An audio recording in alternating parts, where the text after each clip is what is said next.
Good evening. Welcome to tonight's program. I'm Kelly Wright. And of course, we're talking about COVID-19, the global pandemic that's impacting all of our lives. In my opening observations, it is something that I would like to stop talking about. It's something that many reporters would like to stop reporting on, but we cannot because it is here, it is clear, it is a present danger to our lives in terms of our health, to our lives in terms of our economy. And because of that, we have to be mindful of the fact that we must continue to sound the alarm, that we must be ready for this virus. We must protect ourselves. I can't say it enough. We can't say it enough. Every guest that's been on our program has talked about being safe, wearing your mask, wearing your gloves. And so it bears some repetition because some of us still haven't processed the reality that this virus means to do one thing, and that's kill you. So in order to save you, we continue to bring you guests that can enlighten you, inform you, and encourage you in the midst of all of the despair that we've seen from the coronavirus. But one thing, my friends, there is always a glimmer of hope. If we continue to fight this good fight with faith and knowledge, we can overcome it. And that's my opening observations. My first guest tonight is Dennard. Paris, good of you to join us. And you are the Senior Adviser for Black Media Affairs within the RNC. So you have a lot of weight there within the Republican Party. But Republicans and Democrats aside, everyone's talking about what do we do about the financial burdens that every American has incurred as a result of this COVID-19 pandemic. What's happening right now from Treasury Secretary Steve Mnuchin? Well, Kelly, thank you for having me on the show. And I think it's really important that you mentioned that the economic impact that everyone in the country is experiencing, and that's absolutely correct. There's probably not one person in America who's not been impacted in some way or form by the coronavirus, be it a health, them personally because of their health, or them knowing having a loved one or a friend impacted by that, or then financially because they've been furloughed or they have to work from home, or their small business or their place of work has been shut down. So it's a very good point. And tomorrow is traditionally a tax day. It's the day that not a lot of people like to do because not everyone likes to pay all the taxes. Right. But because of the coronavirus, the administration, I think, made the right decision and extended the deadline for people to be able to file their taxes to July 15th. And so in place of actually putting their taxes on the line and having to give it and pay it on the 15th or file it, the Secretary of the Treasury, Secretary Mnuchin, announced that starting tomorrow, over 80 million Americans will start to receive that economic impact check, the stimulus check, if you will, in response to the coronavirus. Kelly, that's the check that was $1,200 per individual, $500 if they have a child. So an average family of four would get close to $3,400. If you filed your taxes in 2018 or 2019 and you had a direct deposit, if you received your refund via direct deposit, the money will automatically go to your account. So there's nothing that you have to do, which is a blessing, because in this time of great uncertainty, the last thing you want to have to do is try to figure out, where do I have to go? What do I have to do to get this economic relief? Luckily, starting tomorrow, very important, check your bank statements from tomorrow on for the rest of the week, because you should see a disbursement from the Department of Treasury if you meet the criterion, which I believe was under people making under $100,000 a year to get the full amount in your direct deposit banking account starting tomorrow, which is a blessing. It is a blessing to be able to have that temporary relief right now, because most Americans are impacted and most Americans really need the help. And that's good, but as you know, a lot of people will need a lot more. And I spoke with Congress member Yvette Clarke yesterday, who of course represents the Brooklyn district, which is kind of like the epicenter of the coronavirus hitting so many New Yorkers. And she went on to say we have to be concerned about not only this particular $2 trillion stimulus or CARES Act that's out there currently, but there will have to be more put on the table to continue to help the American people and even small business owners, among those minority business owners in the African American community. You're absolutely right, Kelly. And I think the Congresswoman is right to acknowledge the fact that because of the gravity of what has happened, totally putting the whole economy on a stop. I mean, if we have to go back just a couple of months, or at least a month, this was the best economy in history, especially with the Black community. Unprecedented low unemployment rates. And so, yes, we have to look at the total impact of this. And that's why the president last week proposed to have an extra $250 billion put in just for small businesses to have an extension or add on to the already $350 billion that was set aside for the Paycheck Protection Program. So that's a very, very good thing. But I think the other thing to remember is that this is last Friday, if I can just stay on the Paycheck Protection Program, last Friday, it was opened up to independent contractors and sole proprietors. So before it was your small businesses with employees under 500 employees. Then on last Friday, the application was made available for those independent contractors, sole proprietors, real estate agents, LLC, people have an LLC, one-person shops. You were also covered in this Paycheck Protection Program. And so I would encourage you, go to the SBA.gov/PPP, that's Small Business Administration website, and get the information to apply, because like the Congresswoman said, there's going to be a lot more that's needed. But we have to remember, it is a combination of things, Kelly. It is the PPP, if you qualify for that. It's the checks that are going out starting tomorrow.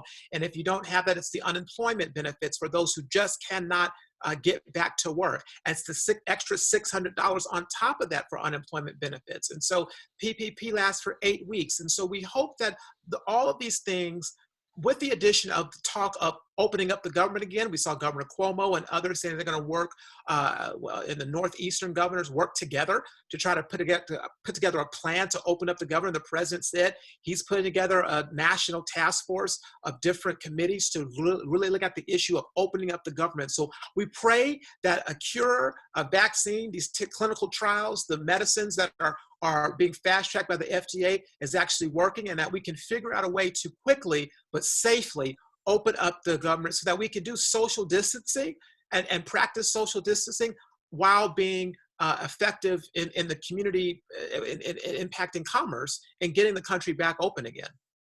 Paris, thank you for being with me. I want you to stay with me, because after the break, I want to ask you some questions about the president's latest news conference, the coronavirus task force, and some of the things that are happening within all of the news conferences as it relates to the media and the people of America and how we move forward.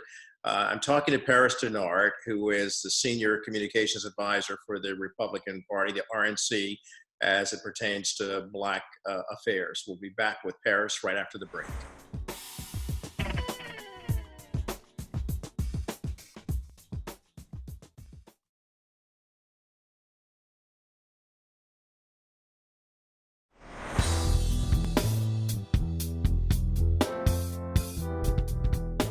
I'm back now talking to my guest, Paris Dennard. And Paris, of course, is no stranger to the Kelly Wright Show. He's been on numerous times updating us on what's happening within the RNC and the Trump administration as it pertains to Black affairs. And certainly, Paris, one of the things before I get into what's happening in the African-American community, which you discussed quite a bit about the COVID-19's impact on that, I want to talk about these coronavirus task force press conferences that the president has been having. A lot of times the messaging from the president has been one thing, and then you're hearing a different thing from Dr. Anthony Fauci. And a lot of people are now questioning what's going on here. If you were to advise the president, what would you have him do to actually show a message that is even toned and not getting into my ratings are this way and I'm doing this and I'm doing that? Because a lot of people want to hear we're in this together, we have to fight this together, and they really want to focus on that. And a lot of people have expressed criticism of the president for some of the things that he's talked about and some of the fights that he's had with members of the media. Yeah, good question, Kelly. And I actually wrote an op-ed about this, and it appeared in a publication called Town Hall over the weekend. The president actually tweeted at me saying thank you about my comments about it. But the substance of my op-ed was that the daily press briefings, it was in response to a Wall Street Journal editorial, criticizing them. I feel that they're important, and I feel that they should continue. And I think the president should continue being engaged and showing up for them every single day. And it's because in a time of crisis, in a time of war, because this is a war but with an invisible enemy, I think it's important for the American people to hear directly from the commander-in-chief. Just like I think it's important for Governor Cuomo, and I'm from Arizona, Governor Ducey, and if you're from California, the governor out there, to Governor Gavin Newsom, correct, to hear from them on a regular basis, because we need to get the information. Now, the challenge with the president's press conferences with the task force is that, number one, they're long, and because they're long in part because they really don't limit the number of questions that the press can ask. And he really does have a sort of adversarial relationship with the press. If you look at the type, the tone, and the level and the type of questions that the president gets asked, juxtaposed to the type of the questions that Governor Cuomo gets asked, it's like night and day. Because you're dealing with a national media that has a different appetite, different audience. They're tweeting, they're doing different things. And so the length of the press conferences leads itself to having more of these follow-up, nitpicky, more political type of questions to really get a point, to get something viral, to get a headline. I think we are in agreement that at the end of the day, I think the responsibility is on the journalists to ask the questions at all times to get to one central thing. What does my audience need to know right now to keep them healthy, to keep them safe, and to also give them some good news to know that the things that are happening are going to be benefiting them, whether that's a technological breakthrough, whether that's a medical breakthrough, or whether that's something that is being done from a regulatory standpoint, to make sure that they know and get the information that things are working for their good. And I think as long as we can keep politics out of it, as long as we can stay focused on getting the information to the American people straight from the source, because Kelly, there's nobody else that you want to get this information from, because we know that Dr. Fauci, Ambassador Birx, the vice president, and all of the cabinet members, and the Surgeon General Adams, and that are working on this task force, they have access to information that we don't have, that the press wants to have, that they just don't get. And so we rely on them giving us that information, giving us those data points, those charts, those graphs on a regular basis to keep us informed. And so I think that ought to be the tone. That would be my point to make to the president. Keep them up, stay focused. Don't let the media try to distort what you're saying or distort the record or try to cause division between you and Dr. Fauci. Like, it's just not helpful. We want to know that the government is working together with the private sector and with the governors to get this virus beaten once and for all. I will say, Paris, because at the end of the day, like you stated, it's all about what's happening with this virus. And we've certainly seen its impact on the African-American community. I do appreciate the fact that the president has acknowledged that. I appreciate the fact that Dr. Anthony Fauci has not only talked about it, but has stated that the health disparities that do exist will linger on beyond the coronavirus because they were there in place before the coronavirus ever took place, which to me means that we have a lot of work to do. Yes. From the White House to your house to my house to everybody's house who's operating in the color of our skin. And the color of our skin says we have a problem in our community and we have to address it with regard to these health disparities. They must be dealt with on every level, from a federal level, a state and local level. Yes. And even our churches, I would implore our churches, let's get more active. The churches are concerned about our spiritual health, but let's get active about our physical health too. And it's not just seniors or adults, my granny who's 80 years old. It's about my cousins who are a lot younger. It's about their children, my grandmother's great-grandchildren, making sure they're healthy, because these lingering issues that you talked about, they grow, and we want to stop that and stop these generational health curses. Well, get my message to the president and say, let's stop talking about division. Let's talk about coming together, stop fighting the media, and actually fight for all Americans and get this thing going, because 20,000 deaths is too much. And if we're not careful, we're going to see a lot more. So the social distancing part, I get it.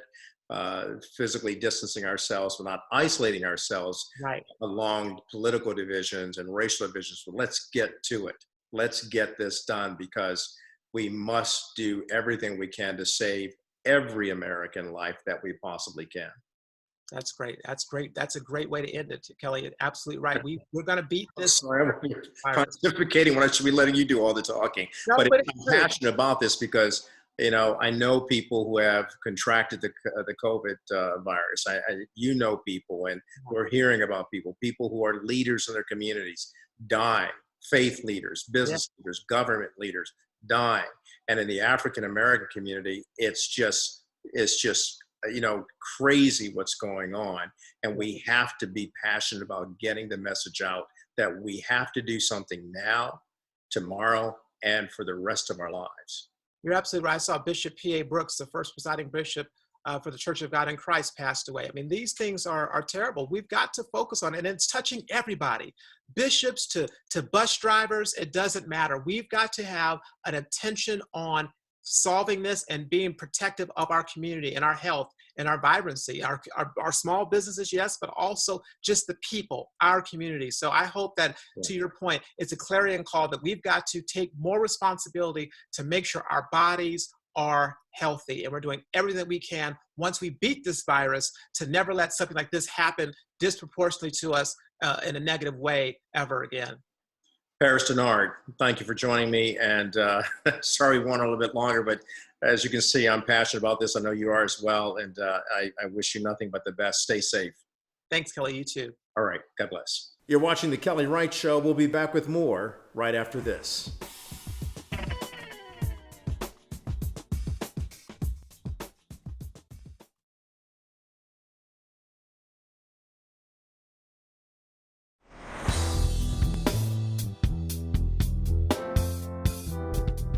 Welcome back to the program. Joining me now is a good friend of mine, Vondale Singleton. He is an extraordinary educator and mentor in the Chicago area, works with a lot of inner city youth right there on the Southside at the Gary Comer College Prep. And Vondale, it's good of you to join us today. You're also an administrator there as well. School is out.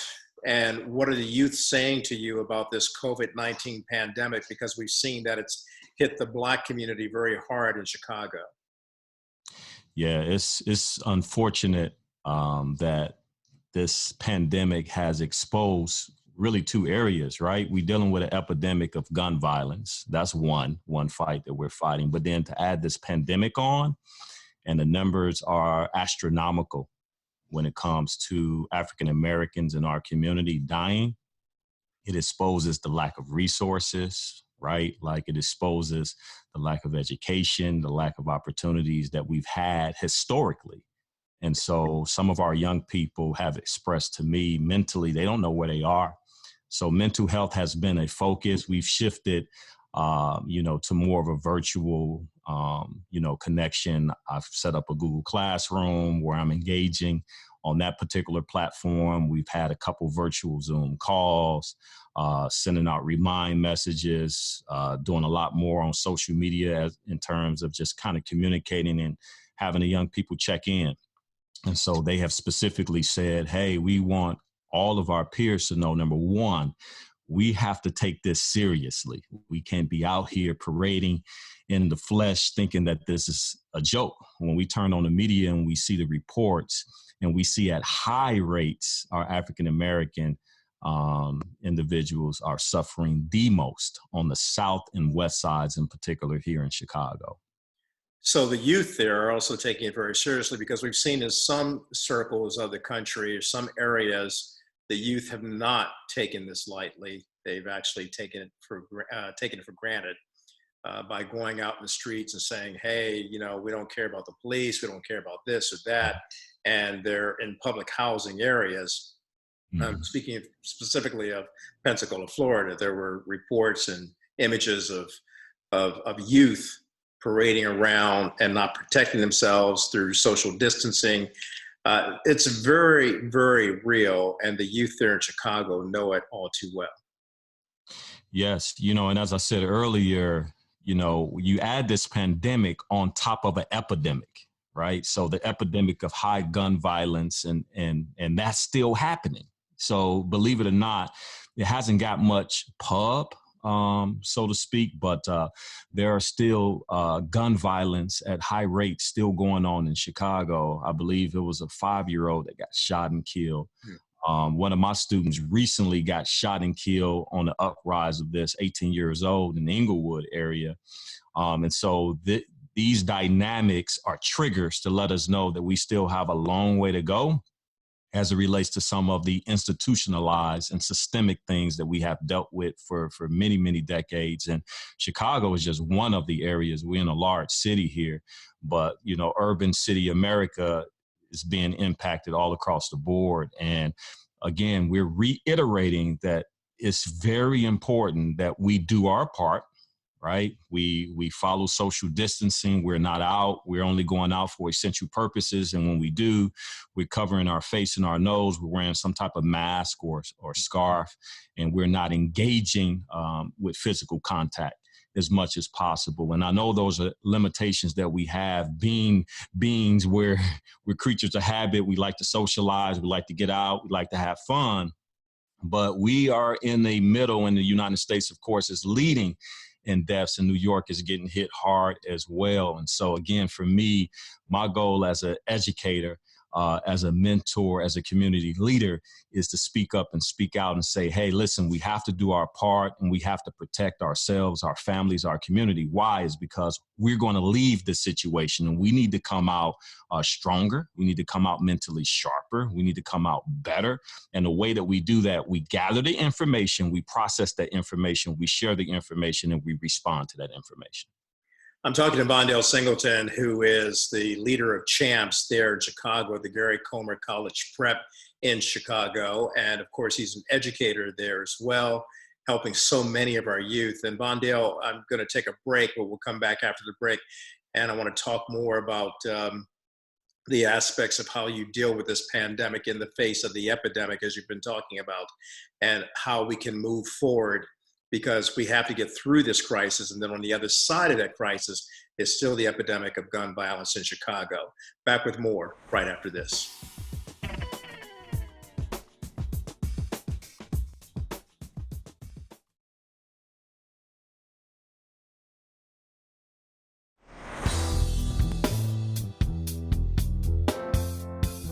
Back again with Vondale Singleton, who is, I have to say, is a dear friend of mine. I admire the work that he's been doing for so many years there on the streets of Chicago in the Southside, not far away, by the way, from where the former First Lady of the United States, Michelle Obama, grew up.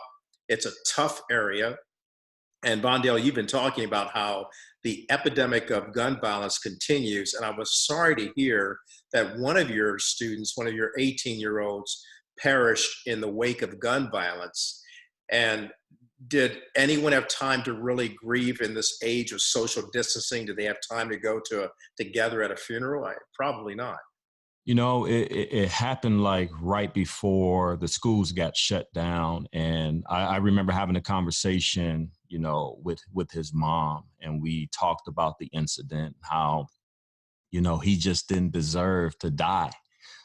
Here you have a 18-year-old kid who I've been knowing since he was in grammar school, went all 4 years, built a great relationship with him, saw the evolution of his maturity take place, graduate, and all of a sudden, you know, mom is telling me, it was like, oh, Mr. Singleton, you know, he was dealing with the last loss of one of our kids who just died a month prior to that. And I was at his funeral, had to speak at his funeral. And she was like, yeah, he actually changed the obituary of him to his screensaver. And he kept saying, Mom, you know, he was so young. He was so cool, man. Why did they, you know, and then all of a sudden, he's shot and killed and dead. So these are the things, when you talk about the word processing, I don't think we do enough of. So mental health is extremely important. The trauma that we have experienced time and time and time and time and time and time and time again has really numbed a lot of our community and society that's not really grappling with the everyday problem of this epidemic. This is a public health crisis. And I believe it needs to be treated as such. We're able to go in and provide funds and relief for the things that we make a priority. And we've been screaming, we've been serving through our mentoring program, trying to do our part in helping so many youth, and we're doing it at a very, very high level. And sometimes I feel the disconnect is on the priorities of our city, on our state and our federal government, in funding the preventive measures of mentorship. We invest so much time and money and resource in our prison systems. And I'm saying, let's use that money and get them before they get in prison. And so again, we're grappling with some real epidemic issues that have been systemically going on for so long. And I'm saying it's not normal, it's abnormal. And we're asking for those individuals, who have their pulse, a hand on the pulse, to really take a look at these numbers that's also affecting us with the pandemic of the COVID-19. Again, African-American numbers are extremely high. We're dying at a much faster rate and a higher level than any other person group, any other demographic. And again, these are issues that we have to shine the light on.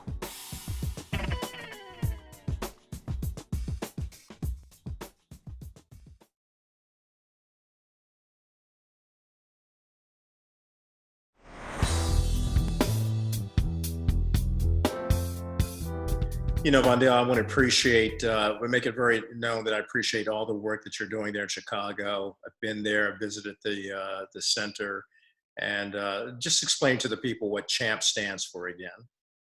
Yes, so CHAMP stands for culturally helping and making positive success. We believe that every young person is born to win in every situation in life. We focus on 3 E's, really: education, empowerment, and exposure. These are 3 elements that I believe that no matter where you're born, what zip code you're born in, whether you're Black, white, rich, or poor, that once you understand the power of education, empowerment, and exposure, you can go anywhere in the world. You can go from the projects to the White House. And we have witnessed that under the auspices of President Obama in 2015, where we took 35 young men, many of them who've never left the Southside of Chicago, to Washington, D.C. for a life-changing experience. And then we led that experience and said, what do we need to do to bring this experience from the White House back to the South Side of Chicago? So then we created what we call the Born to Win Conference, where we feature some of the top, guests in their field, if you will, speak at our conference or share in workshop styles or facilitate discussions and conversations. And we do that as a celebration of education, empowerment, and exposure. So CHAMPS is a movement. It's not a program. It's really a movement where we say we go all in and we born to win, which is our motto. Fantastic. And Vondale, I'm going to issue a challenge to everybody watching this. And the challenge is that we can all get on board, men and women alike, to really raise the standard within our community. And now through this social distancing, we should not isolate ourselves. We can engage in programs like yours there on the South Side of Chicago and other mentoring programs across the country, just by doing a very simple thing: Zoom, Skype, Facebook, whatever. All the social media platforms that we have, all of those who have gone through the crucible of growing up in the inner city and making it out of the inner city should be able to give back and give more, especially at a time like this. And I appreciate the work that you and your colleagues are doing in Chicago. We're praying for you and keeping the faith that God is going to take care of this situation. We'll get through this, but we've got so much to do in the middle of it and then beyond. Thank you so much, Kelly, for having me. I really appreciate you. You've always been generous. You've always been kind. And for that, we thank you for the exposure that you continue to provide for our program. And for programs like us. I've been watching your show. I've been looking at all the different guests that you have on. And it's really like this whole empowerment piece that we need, especially during times like these where, people are not really sure on what's going to happen next. People are losing their jobs at high rates.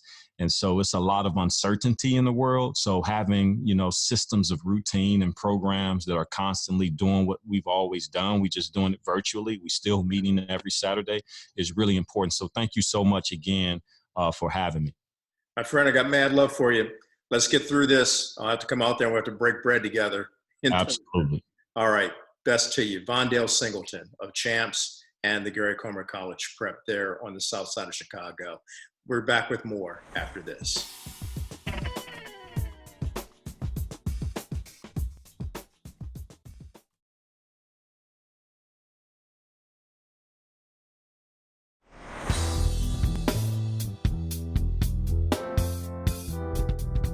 Welcome back to the program. Joining me now is Dr. Gary Donovitz, who is with the company BioTE. And Dr. Donovitz, you have talked to us on this program before about the important nature of improving our immune systems so that we can better protect ourselves against this coronavirus. And I thought it was important that we revisit this because we also stated that African Americans would be disproportionately impacted by this COVID-19 pandemic. And unfortunately, we have found that to be true. So let's get back into the nub of boosting our immune systems since we have so many health disparities within the African American community. How do you go about helping people boost their immunity? So we do that in a number of ways, Kelly. First of all, by getting your hormones optimized, because we know that if you don't sleep well, that impedes your immune system. So if you want to boost your immune system and not have it adversely affected, having your hormones optimized so that you do sleep better. Also, being out of work and your business is closed and you're staying at home all the time, and this separation has really created a lot of anxiety. Anxiety also reduces your immune system. And again, having your hormones optimized, specifically testosterone, would reduce that anxiety and give you a little bit more of a calm demeanor. That also is going to help your immune system. We also optimize your thyroid hormone. The thyroid hormone is very important, especially in both your innate immune system, which is that immune system that's going to attack this virus. It's going to increase your natural killer cells and take this virus out. Without having your thyroid optimized, you don't have that boost in those killer cells. So if you really want to do something to help yourself, make sure your thyroid is optimized. And really 40% of Americans don't have their thyroid optimized. In addition, we optimize a certain number of vitamins and minerals that you need. We know that zinc is very important. Zinc is important in reducing the severity of respiratory infections. We also know that increasing your vitamin D levels is very important in helping those immune cells that will attack this virus. So all those things considered are 6 or 7 ways to boost your immune system. In addition, there are peptides, which are amino acids that have been put together that can actually boost your immune system and fight this virus. Thymosin alpha-1 and C-Link are 2 peptides that are out there right now, probably the best peptides to avoid, especially if you've been exposed or could be exposed to this virus in terms of fighting off the infection from this virus. So that's about 7 ways that you can really avoid the severity of this virus and not just stay passive. Even though you're at home, eventually we're going to have to get back to work. Eventually we're going to have to all be together again. But having your immune system in its best place that it could be in by the time we go back to work certainly would help you. Yeah, well, that's stated very well, but how do we go about having access to that in this age of social and physical distancing? Right. So at BioTE, we have 4,500 practitioners across the country. Because we've been deemed an essential business, you can actually get your labs tested, and you can get your labs tested without even going to the office. You can call one of our practitioners, go to BioTEMedical.com, find a practitioner, get your labs tested. They're actually doing teleconferences for your consult. So you can do the consult just like you and I are this morning, Kelly, via teleconference. In addition to doing the teleconference, then you can come in and get your hormones if you need to, and your prescriptions and your nutraceuticals or vitamins. That's a one-time visit, and those nutraceuticals and those hormones will last you for 4 or 5 months. Once that's happened, then you're good for the next few months. So you don't have to keep coming back to the doctor's office. We've made it so easy for you to boost your immune system, stay healthy, and avoid this virus. And in fact, I just came out with a new book this morning with all of this in it. It's a book on how to avoid, a survival guide on how to avoid these times of the COVID-19. So it's pretty cool also. A survival guide on how to avoid the COVID-19. It's called the Survival Guide to Staying Healthy During the COVID-19. You can get it on Lulu. For those who've already tested positive, Doc, before I let you go, is this considered a form of treatment for them if they've tested positive and they're battling this illness from this virus?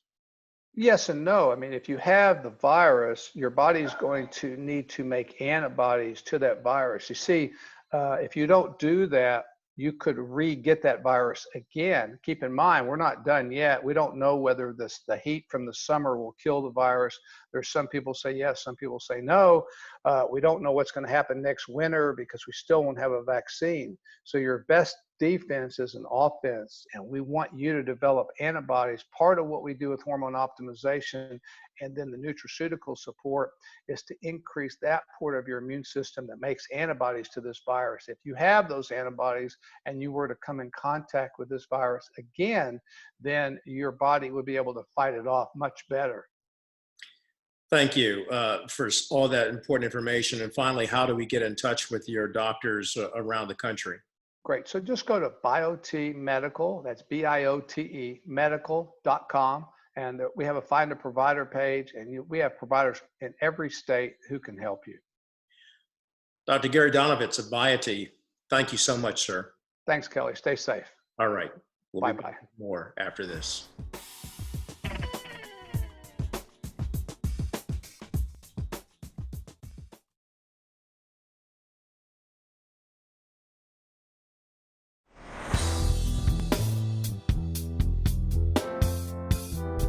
Back now to the program, and I'm joined by Corey Fashon. He is the founder and CEO of Hearts of Empowerment. It's a charitable organization that reaches out to help other charities, by the way. And certainly, Corey, in this age of the COVID-19 pandemic, organizations like yours are so needed. What are some of the things you're doing to help people here in the Washington, D.C., metropolitan area, and Maryland and Virginia? Yeah, thank you so much for having me, Kelly. And just as you said, right now is definitely a time where, leaders in the community need to step up to, show people some light, in this pandemic. And, it is hard for everybody. So with me and my nonprofit, we're doing our best to try to uplift wherever we can. So we have 3 current initiatives and campaigns that we're trying to launch during this pandemic. And the first one I'd love to touch on is the hospital workers. So what we're doing right now is we're feeding hospital frontline heroes, the ones that are, standing there day in and day out, fighting to get us through this virus. And so what we'd like to do is we've been able to deliver hospital meals to 3 hospitals so far. But we have started a GoFundMe campaign where we have raised over $10,000. And so that means that we'll be allowed to feed hospitals moving forward all the way through June. And so our plan is to feed a hospital every single week, every single Saturday. And what we've been able to do is donate, 100 freshly prepared meals. We've partnered with another organization called the Purposeful Unconditional Servicing of Others, and a home delivery service, a food delivery service called Mighty Meals. And so they're the ones that make the meals. And so we partner with the Puso Foundation, and we all go to these hospitals and deliver those. So that's been a huge uplift for the community right now, to be able to see the community rally together and, raise $10,000 in 14 short days. So That's fantastic, and what I'm hearing in your tone of voice is your passion for it.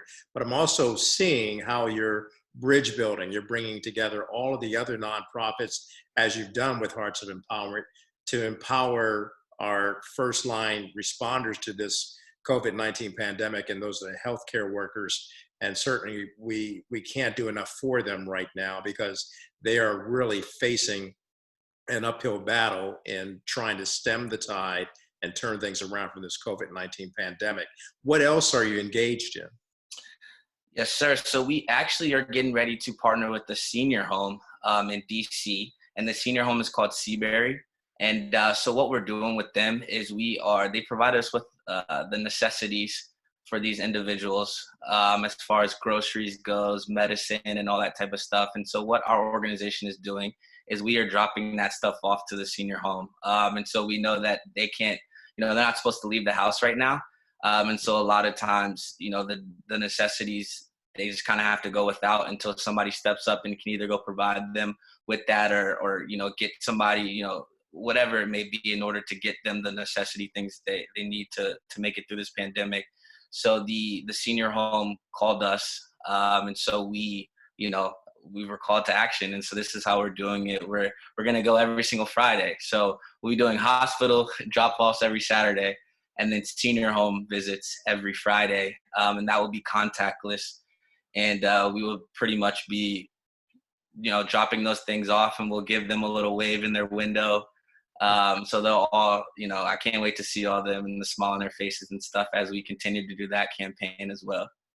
Corey, I think it's awesome and remarkable what your organization is doing. And thanks for actually allowing your Hearts of Empowerment to empower others and help others. And certainly in a time like this, we certainly need young men like you who are out there on the front lines, helping other people engaged in the activities of just trying to help people in every facet of life, whether they're on the front lines as health responders or living in their senior citizens' homes or single parent moms. What you're doing is really good. So stay in touch with us. Keep us up to date on all the good things that you're doing with Hearts of Empowerment. Corey Fashon, thanks for being on the program tonight. No problem. Thank you so much for having me. And if any of you guys would love to get involved with these campaigns, feel free to follow us on social media at Hearts of Empowerment, and you can keep up with everything there. All right. Thank you. Thank you so much. No problem. All right.